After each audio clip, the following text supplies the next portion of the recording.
کہ بیت المقدس جو ہے یہ 2 دفعہ فتح ہوا ہے۔ ایک دفعہ حضرت عمر رضی اللہ عنہ کے دور میں فتح ہوا 15 ہجری میں، اور ایک دفعہ پھر 583 ہجری میں حضرت صلاح الدین ایوبی رحمۃ اللہ تعالیٰ علیہ نے اسے فتح فرمایا۔ تو ظاہر ہے دونوں تفصیلیں زیادہ ہیں، لیکن میں صرف ایک پوائنٹ عرض کرتا ہوں کہ اللہ نے جن کو بیت المقدس عطا فرمایا وہ کس قسم کے لوگ تھے۔ واقعی کہتے ہیں فتوح شام میں کہ حضرت عمر رضی اللہ تعالیٰ عنہ یہ سفر تھا، بیت المقدس کا سفر تھا جو آپ نے فرمایا، اور ایک اونٹنی لے کے گئے، ایک غلام آپ کے ساتھ تھا، اور جو آپ کے حقوق تھے وہی غلام کے حقوق تھے۔ کچھ دیر آپ سوار ہوتے اور غلام آگے اونٹنی کی مہار پکڑ کے رسی پکڑ کے چلتا، اور پھر غلام سوار ہوتا اور اتنا سفر پھر آپ چلتے۔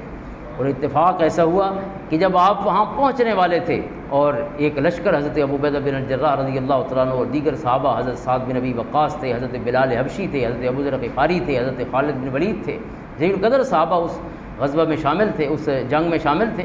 تو استقبال کے لیے آئے۔ تو جب دور سے انہوں نے دیکھا تو تاریخ کی آنکھوں نے یہ عجیب منظر دیکھا کہ اب غلام کی سوار ہونے کی باری تھی، اور اس 52 لاکھ مربع میل تک پھیلی ریاست کے حکمران کی اب رسی پکڑ کے چلنے کی باری تھی۔ غلام نے عرض کی کہ حضور اتنے لوگ استقبال کے لیے آئے ہیں، فرمایا ان لوگوں کی فکر نہ کرو، جس کو جواب دینا ہے ہم صرف اس کی فکر کرتے ہیں جس رب کے سامنے ہم جواب دیں۔ اور جب واقعی لکھتے ہیں کہ جب چونکہ یہ جنگ کے بغیر فتح ہوا بیت المقدس، انہوں نے کہا تھا بیت المقدس والوں نے، عیسائیوں نے، کہ ہماری کتابوں میں لکھا ہوا ہے اسے کون فتح کرے گا، لہٰذا حضرت ابو عبیدہ بن الجراح اس وقت سپہ سالار تھے، انہوں نے کہا کہ آپ محاصرہ کیا ہوا تھا انہوں نے پورا بیت المقدس کے قلعے کا، کہ آپ جنگ اور حملہ نہ کریں بلکہ آپ وہ شخص ہمیں دکھا دیں جو آپ کا امیر ہے، کیونکہ ہماری کتابوں میں لکھا ہوا ہے کہ آخری نبی کا ایک امتی اور اس کا ایک خلیفہ جو ہے وہ اس کو فتح کرے گا، اس کی نشانیاں بھی لکھی ہیں، لہٰذا ہم اسے دیکھ لیتے ہیں، اگر وہی شخص ہوا تو ہم خود دروازے کھول دیں گے، اگر وہ نہ ہوا تو جنگ اب بھی کرنی ہے تو جنگ بعد میں کر لینا۔ تو یہ خط جب حضرت عمر رضی اللہ عنہ کی خدمت میں گیا تو انہوں نے مشورہ کیا شورا سے، تو حضرت علی مرتضیٰ رضی اللہ عنہ نے سب سے پہلے مشورہ دیا کہ ضرور جانا چاہیے، لہٰذا آپ تشریف لائے۔ تو جب اب حضرت عمر کو لے کے جانا ہے انہیں دکھانے کے لیے قلعہ کے دروازے کے قریب، اب قلعہ کے اوپر پوری ان کی فوجیں بیٹھی ہوئی ہیں، ظاہر ہے جنگ کی صورتحال تھی تو وہ اپنی دفاع کے لیے مورچوں پر بیٹھے ہیں۔ تو حضرت ابو عبیدہ بن الجراح رضی اللہ تعالیٰ نے چونکہ اب دشمن کے سامنے اپنے امیر کو پیش کرنا ہے تو انہوں نے کہا کہ یہ شایان شان طریقے سے جانے چاہیے،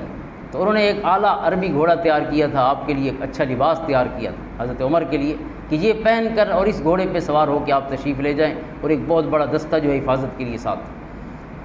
تو جب حضرت عمر اپنے کپڑے تبدیل فرمائے اور اس گھوڑے پہ سوار ہوئے، جب سوار ہوئے تو سوار ہونے کے بعد پھر فرمایا کہ گھوڑا روکو۔ جب گھوڑا روکا تو آپ نے فرمایا میں اسی اونٹنی پہ سوار ہوں گا جو مدینہ سے لے کے آیا ہوں، اللہ اکبر، میں وہی کپڑے پہنوں گا جو مدینہ سے پہن کے آیا ہوں۔ اور واقعی کہتے ہیں کہ ان کپڑوں میں جو آپ قمیض پہن کے آئے تھے اس میں 14 پیوند لگے ہوئے تھے، اور کپڑے کے پیوند نہیں تھے، کپڑے میں چمڑے کے پیوند بھی کئی تھے، 14 کی روایت بھی ہے اور 17 کی بھی ہے، یہ پیوند لگے تھے۔ آپ نے فرمایا وہی پہن کے جاؤں گا، چونکہ اللہ کے رسول نے فرمایا، آپ نے حدیث بیان فرمائی، اللہ کے رسول نے فرمایا جس کے دل میں تھوڑا سا بھی تکبر پیدا ہو گیا اپنے اقتدار کی وجہ سے، اپنے کپڑوں کی وجہ سے، اپنی سواری کی وجہ سے، فرمایا وہ جنت میں داخل نہیں ہوگا۔ اور اس لیے ہمیں جنت چاہیے، ہمیں یہ شان و شوکت اور ظاہری جو اہتمام ہے نمود و نمائش کے یہ نہیں چاہیے۔ تو آپ نے دوبارہ وہی کپڑے پہنے، پھر اونٹنی پہ سوار ہوئے۔ تو جب قریب ہونے لگے تو وہاں سے عیسائیوں نے آواز دی کہ اگر امیر کو بھیجنا ہے تو صرف 1 یا 2 شخص ان کے ساتھ آئیں، کیونکہ ہمیں آپ پہ اعتبار نہیں، آپ تو سارے اتنے مسلحوں کے ساتھ لشکر آ رہا ہے، تو آپ ادھر آ کے اگر حملہ کر دیں تو ہم کیسے دفاع کریں گے؟ دور سے تو تیروں سے روکا جا سکتا ہے، جب آپ یہاں پہ پہنچیں گے تو پھر ہمارے لیے روکنا ممکن نہیں ہوگا، لہٰذا امیر کو 1-2 آدمیوں کے ساتھ بھیجیں۔ تو حضرت ابو عبیدہ کو فکر ہوئی، چونکہ وہ بلانے والے تھے، ساری ذمہ داری حفاظت کی ان کی تھی، لیکن حضرت عمر نے فرمایا قل لن یصیبنا الا ما كتب اللہ لنا، اللہ کے قرآن نے ہمیں فرمایا ہے کہ اے محبوب فرما دیجئے کہ جو اللہ کی طرف سے دکھ اور تکلیف مقدر ہے صرف وہی آ سکتی ہے اور کوئی تکلیف نہیں آ سکتی۔ آپ نے فرمایا مجھے لشکر کی ضرورت نہیں، 2 آدمیوں کی ضرورت بھی نہیں، میں اکیلا جاتا ہوں ان کے دروازے کے ساتھ۔ اللہ، اس انداز میں آپ پہنچے، اور جب انہوں نے دیکھا تو پھر جو بطریق ان کا مذہبی سربراہ بیٹھا تھا تو اس نے وہیں سے نعرہ مارا کہ وہی ہستی ہیں ہماری دیواریں اور دروازے صدیوں سے جس کا انتظار کر رہے ہیں۔ وہ دروازے کھل گئے اور اس طرف بیت المقدس فتح ہو۔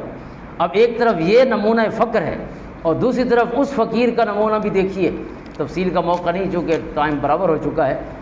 حضرت صلاح الدین ایوبی جب فوت ہوئے بیت المقدس کی فتح کے 5 سال بعد آپ فوت ہوئے، 5-6 سال، 583 ہجری میں یہ فتح ہوا اور 589 میں آپ کی وفات ہے۔ اب یہ آپ کے ذکر میں وجدوا فی خزائنہ دینارا واحدا وسبعۃ وعشرین درہم، جب یہ شخص فوت ہوا جو تقریباً 23-24 سال حکومت کر کے فوت ہوا، تو اس کے بینک بیلنس میں کیا تھا؟ صرف 1 دینار اور 37 درہم، اس کے علاوہ کوئی خزانہ نہیں تھا اس کا۔ اپنے بچوں کے لیے پوری زندگی یہ 2 نمبری سے مال نہیں اکٹھا کرتا رہا، یہ فقیر اس حال میں فوت ہوا۔ جو اس انداز میں آتے ہیں تو اللہ تعالیٰ ان کے لیے پھر فتح کے دروازے کھول دیتا ہے، ان کے لیے اللہ تعالیٰ کی طرف سے مدد نصرت اترتی۔ اللہ تعالیٰ ہمیں بھی، میں نے پہلے عرض کیا ہے کہ ہمارے حکمرانوں کا جو خاندانوں کو بچانے کے لیے 100 سال سے بیٹھے ہیں وہ کیا جنگ کریں گے؟ جنگ وہ کرتے ہیں کہ جن کے جب فوت ہوتے ہیں کہ ان کے پاس کچھ نہیں ہوتا، اور یہ جو کچھ تھا اس کی وراثت بھی فرما گئے کہ یہ بھی مسلمانوں کے بیت المال میں جمع کر دیا جائے، یہ 1 دینار بھی میرے بچوں کے لیے نہیں، یہ 47 درہم بھی میرے بچوں کے لیے نہیں ہے، یہ بھی مسلمانوں کی امانت ہے، وہاں پہنچا دی جائے۔ اللہ تعالیٰ ہمیں ہمارے ان بھائیوں کی مدد فرمائے اور ہمیں توفیق عطا فرمائے۔ مسلمانوں کو 57 ملک ہیں اور 57 ملک سارے بے بسی سے صرف دعائیں مانگ رہے ہوں تو بڑے افسوس کی بات ہے۔ اللہ تعالیٰ ہمیں وہی فقر والا اقتدار ہمارے حکمرانوں کو توفیق عطا فرمائے جو حضرت عمر کو عطا ہوا ہے، جو حضور نبی پاک صلی اللہ علیہ وسلم نے ہمارے لیے نمونہ عمل اپنے خوبصورت سنت کی صورت میں پیش فرمایا۔ آمین۔